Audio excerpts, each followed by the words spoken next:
అచ్చా సార్ చెప్పుతో డ్రామా అందుకేనా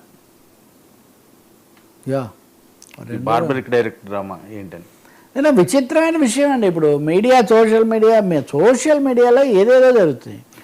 నిన్న ఈ డైరెక్టర్ ఆయన శ్రీవాత్సవ అని ఈ బార్బరిక్ అనే మోహన్ శ్రీవాత్సవ నిన్న నేను కూడా ఊరికినే చూస్తుంటే టప్ ఒక ఆయన వచ్చి టక టక టక చెప్పుతో కొట్టుకుంటున్నాడు.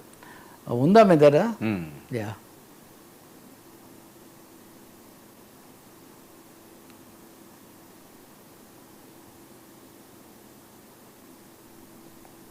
వాయిస్ అంటే ఇవ్వండి. ఓకే సరే ఈయన ఏమంటారు, ఈయన బార్బరిక్ అనే ఒక సినిమా తీశాడు. బార్బరీకుడు అనేవాడు ఘటోత్కచుడి కొడుకట మహాభారతం ప్రకారం. తర్వాత ఈయన రాసింది మామూలు క్రైమ్ స్టోరీయే.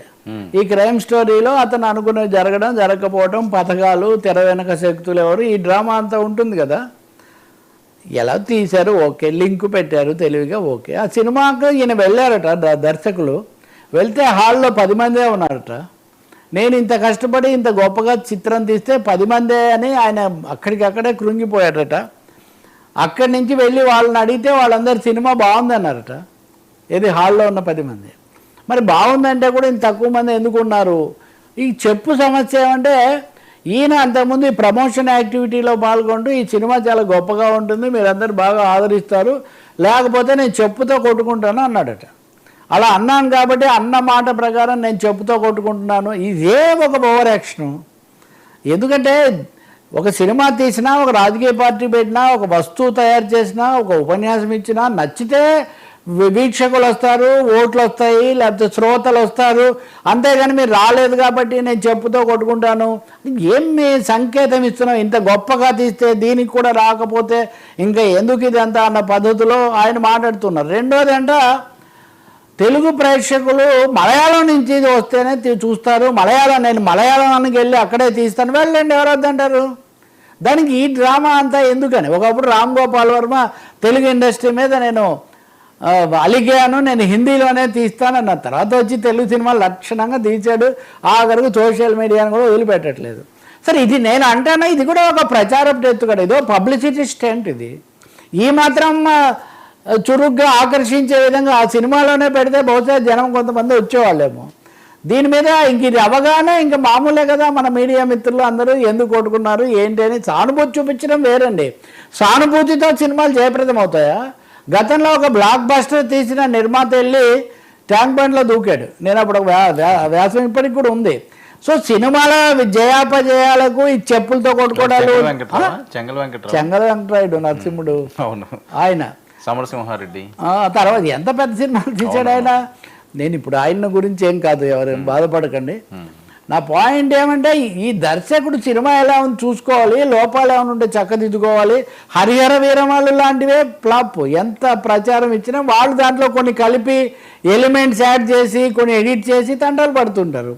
రెండోది కొన్ని చిన్న సినిమాలు అనేవేమో స్లోగా పికప్ అవుతాయి. శంకరాభరణానికి కూడా మొదట లేదు, తర్వాత ఉంది. నేను దాన్ని పోల్చడం లేదు. అసలు మీరు ఏదో ఒక ఐడియాతో ఒక పురాణ కథను దీన్ని మిక్స్ చేసి తీసిన రోజే అక్కడ ఆడియన్స్ లేరు కాబట్టి నేను చెప్పుతో కొట్టుకుంటాను ఏం సంకేతం ఇస్తున్నారు?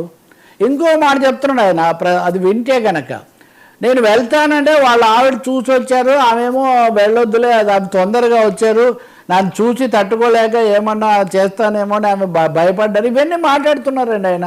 సార్ దర్శకులు, నిర్మాతలు, నటులు, వీళ్ళు ప్రజలు, ముఖ్యంగా యువత, తెలిసి తెలియని వాళ్ళు చూస్తుంటారు కదా ఆకర్షణీయంగా. ఒక పరాజయం అయితే మీరు అంత మాత్రానే ఇలా చేసేటైతే ఈ 3 నెలల్లో ఎన్ని సినిమాలు డమ్మన్నాయండి? ఇప్పుడు ఆఫ్టర్ ఆల్ 20% సినిమాలు కూడా జయప్రదం కావు. మ్యాక్సిమం 10% సూపర్ హిట్ అవుతాయి, ఇంకో 5% అయితే అవుతాయి, కాకపోతే కావు. ఇంకో వైపు చూస్తే చిన్న ఒక బలగం లాంటి సినిమా వచ్చి చాలా బ్రహ్మాండమైన ఇది అవుతుంది ఒక కారణం వల్ల. ఇంకో సినిమా ఇప్పుడు నరసింహావతారం, అది అచ్చంగా దీంతోనే తీశారట, ఏఐతోనే. అయినా అది పెద్ద సినిమాల కంటే వసూళ్ళు ఎక్కువ తెచ్చుకుంది.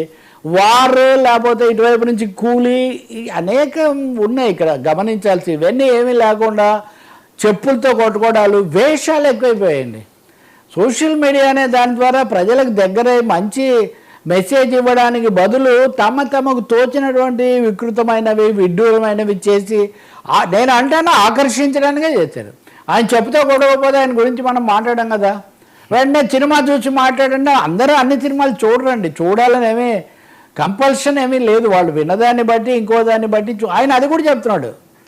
ఓవరాల్ టాక్ వచ్చిన తర్వాత మౌత్ పబ్లిసిటీతో ఆడుతుందంటున్నారు, అంత లోపల ఏమవుతుంది అది అంటే మౌత్ పబ్లిసిటీ కోసమే ఇప్పుడు అందరూ మాట్లాడుకుంటున్నారు కదా మీ గురించి.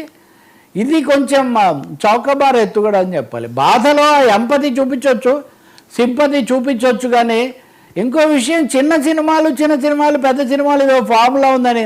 చిన్న సినిమా అంటే అర్థం ఏంటంటే ఒక మాభూమి అనేదాన్ని మనం చిన్న సినిమా అంటాం, దాంట్లో ఒక భిన్నమైన సందేశం ఉంది కదా. లేదా ఒక ఆనంద్ లాంటి సినిమాలు ఇవేంటి భిన్నమైన ఇతివృత్తమో దాన్ని తీర్చిన చిత్రీకరణ దాంట్లో ఇచ్చిన సందేశమో భిన్నంగా ఉండాలి. కానీ మీరు సేమ్ కల్కి ఫార్ములా మీరు సేమ్ ఇంకొక ఫార్ములా తీసుకొని దాంతో సినిమా తీసి అది చూడలేదు కాబట్టి నేను చెప్తూ కొట్టుకుంటా అంటే చాలా బాధాకరం అండి.